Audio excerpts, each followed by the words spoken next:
Êxodo capítulo 11. O Senhor Deus disse a Moisés: Eu vou mandar só mais um castigo sobre o rei do Egito e sobre o seu povo. Depois disso ele o deixará ir. Na verdade, ele expulsará todos vocês. Porém agora diga aos israelitas, homens e mulheres, que peçam aos seus vizinhos e vizinhas joias de prata e de ouro. E o Senhor fez com que os egípcios respeitassem os israelitas. De fato, os funcionários do rei e todo o povo consideravam Moisés um grande homem. Então Moisés disse ao rei: O Senhor Deus diz: Perto da meia-noite eu vou passar pelo Egito, e no país inteiro morrerá o filho mais velho de cada família, desde o filho do rei, que é herdeiro do trono, até o filho da escrava que trabalha no moinho. Morrerá também a primeira cria dos animais. Em todo o Egito haverá gritos de dor como nunca houve antes e nunca mais haverá. Mas entre os israelitas, nem mesmo um cachorro latirá para uma pessoa ou um animal. E assim vocês ficarão sabendo que o Senhor faz diferença entre egípcios e os israelitas. E Moisés continuou: Então todos estes seus funcionários virão me procurar e se ajoelharão diante de mim, pedindo que eu vá embora e leve todo o meu povo. Depois disso eu sairei. Moisés saiu muito zangado da presença do rei. Então o Senhor Deus disse a Moisés: O rei não vai dar atenção a vocês para que eu possa fazer coisas espantosas no Egito. Moisés e Arão fizeram todas essas coisas espantosas diante do rei do Egito. Porém, o Senhor fez com que o rei continuasse teimando, e este não deixou que os israelitas saíssem do país.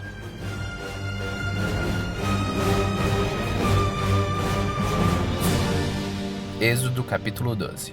O Senhor Deus falou com Moisés e Arão no Egito. Ele disse: Este mês será para vocês o primeiro mês do ano. Diga a todo o povo israelita o seguinte: No dia 10 deste mês, cada pai de família escolherá um carneirinho ou um cabrito para sua família.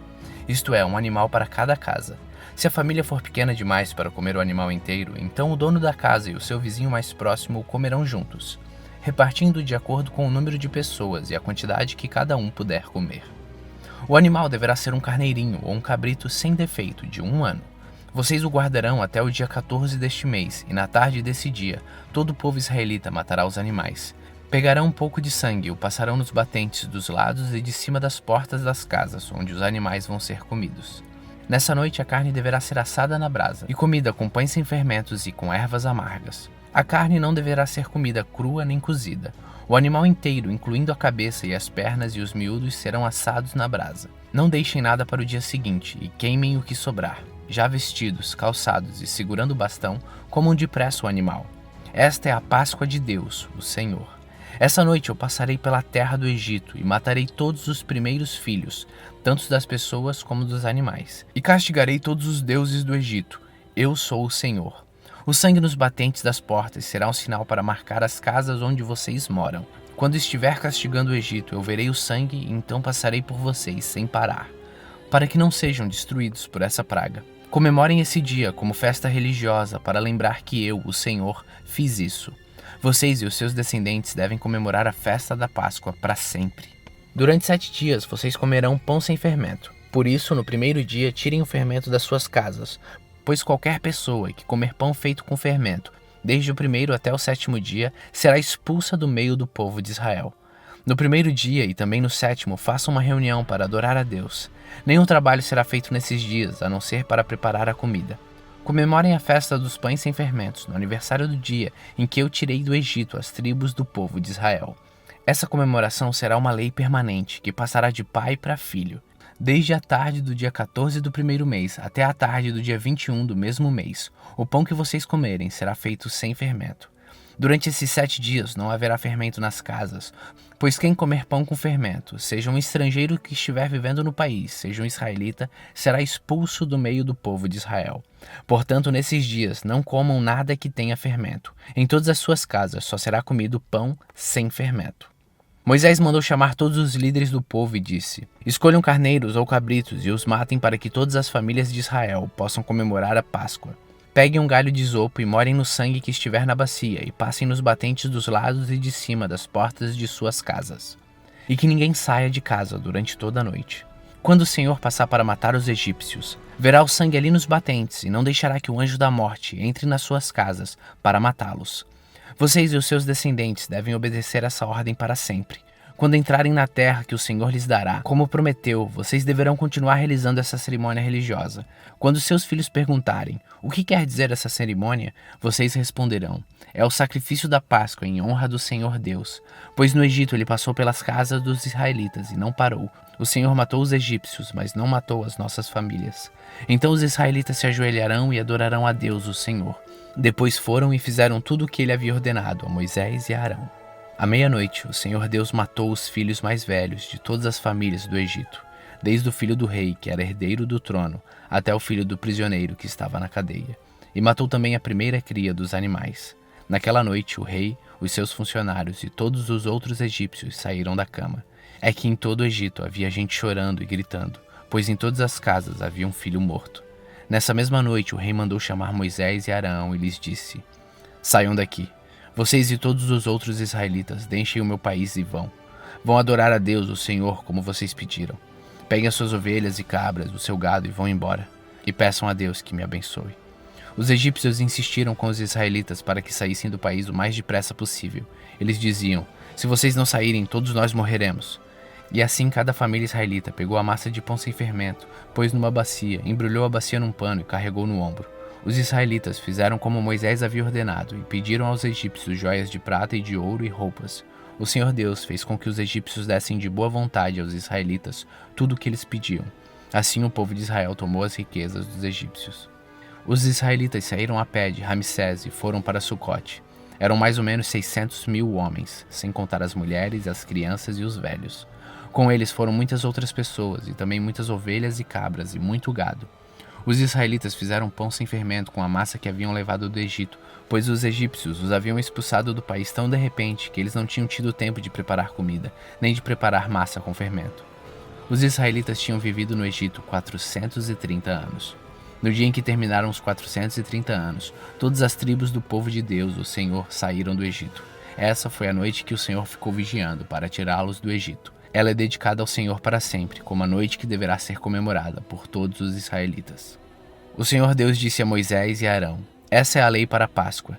Nenhum estrangeiro poderá comer a refeição da Páscoa. Porém, todo escravo comprado poderá comer dela depois de ser circuncidado. Os estrangeiros, tanto os que estiverem de passagem como os que estiverem vivendo no país, vivendo de salário, não poderão comer dessa refeição. Ela deverá ser comida na casa onde foi preparada, não será tirada dali, e não quebrem nenhum osso do animal. Todo o povo de Israel deve comemorar essa festa religiosa. Não poderão tomar parte dela os homens que não tiverem sido circuncidados. Porém, se algum estrangeiro estiver morando com vocês e quiser comemorar a Páscoa em honra ao Senhor, vocês deverão primeiro circuncidá-lo e também todos os outros homens e meninos da sua família. Depois ele poderá tomar parte da comemoração e será como se fosse uma pessoa nascida em Israel. A mesma lei será para os israelitas nascidos no país e para os estrangeiros que vivem entre vocês. Todos os israelitas obedeceram e fizeram o que o Senhor havia ordenado a Moisés e a Arão. Naquele dia o Senhor tirou do Egito as tribos do povo de Israel.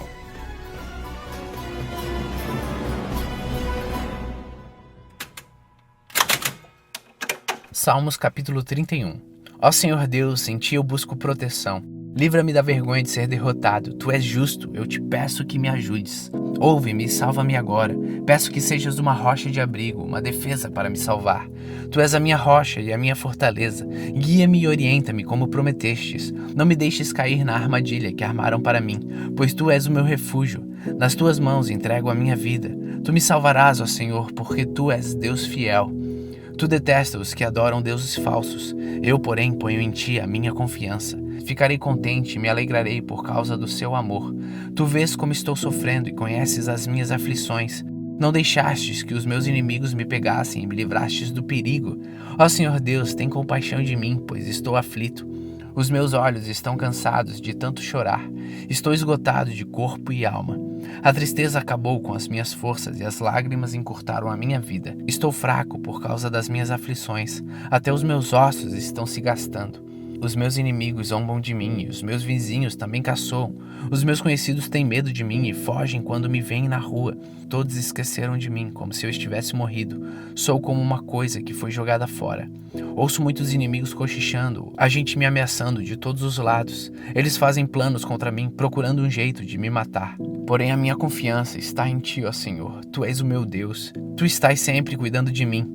Salva-me dos meus inimigos, daqueles que me perseguem. Olha com bondade para mim, teu servo. Salva-me por causa do teu amor. Ó Senhor Deus, eu estou te chamando. Livra-me da vergonha de ser derrotado. Que os maus sofram essa vergonha e que desçam em silêncio para o mundo dos mortos. Que fiquem calados aqueles mentirosos, aqueles orgulhosos e arrogantes que falam com desprezo contra pessoas honestas. Como são maravilhosas as coisas boas que guardas para aqueles que te temem. Todos podem ver como tu és bom e como proteges os que confiam em ti.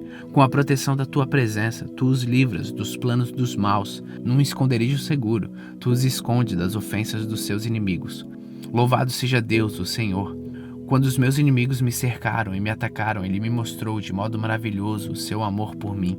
Fiquei com medo e pensei que Ele havia me expulsado da sua presença, mas Ele ouviu meu grito quando eu clamei pedindo ajuda.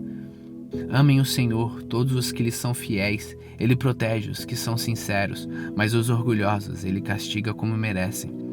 Sejam fortes e tenham coragem, todos vocês que põem a esperança em Deus, o Senhor.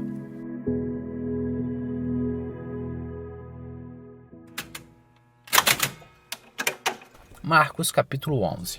Quando Jesus e os discípulos estavam chegando a Jerusalém, foram até o Monte das Oliveiras, que fica perto dos povoados de Betfagé e Betânia. Então Jesus enviou 2 discípulos na frente com a seguinte ordem: Vão até o povoado que fica ali adiante. Logo que vocês entrarem lá, encontrarão preso um jumentinho que ainda não foi montado. Desamarrem o animal e o tragam aqui. Se alguém perguntar por que vocês estão fazendo isso, digam que o mestre precisa dele, mas o devolverá logo. Eles foram e acharam um jumentinho na rua, amarrado perto da porta de uma casa. Quando estavam desamarrando o animal, algumas pessoas que estavam ali perguntaram: O que é que vocês estão fazendo? Por que estão desamarrando o jumentinho? Eles responderam como Jesus havia mandado. Então aquelas pessoas deixaram que os 2 discípulos levassem o animal. Eles levaram o jumentinho a Jesus e puseram as suas capas sobre o animal. Em seguida, Jesus o montou. Muitas pessoas estenderam as suas capas no caminho, e outras espalharam no caminho ramos que tinham cortado no campo. Tanto os que iam na frente como os que vinham atrás começaram a gritar: Hosana a Deus! Que Deus abençoe aquele que vem em nome do Senhor! Que Deus abençoe o reino de Davi, o nosso pai, o reino que está vindo! Hosana a Deus nas alturas do céu! Jesus entrou em Jerusalém, foi até o templo e olhou tudo em redor. Mas como já era tarde, foi para o povoado de Betânia com os 12 discípulos. No dia seguinte, quando eles estavam voltando de Betânia, Jesus teve fome. Viu de longe uma figueira cheia de folhas e foi até lá para ver se havia figos. Quando chegou perto, encontrou somente folhas, porque não era tempo de figos. Então disse à figueira: Que nunca mais ninguém coma das suas frutas. E os seus discípulos ouviram isso. Quando Jesus e os seus discípulos chegaram a Jerusalém, ele entrou no pátio do templo e começou a expulsar todos os que compravam e vendiam naquele lugar. Derrubou as mesas dos que trocavam dinheiro e as cadeiras dos que vendiam pombas, e não deixava ninguém atravessar o pátio do templo carregando coisas.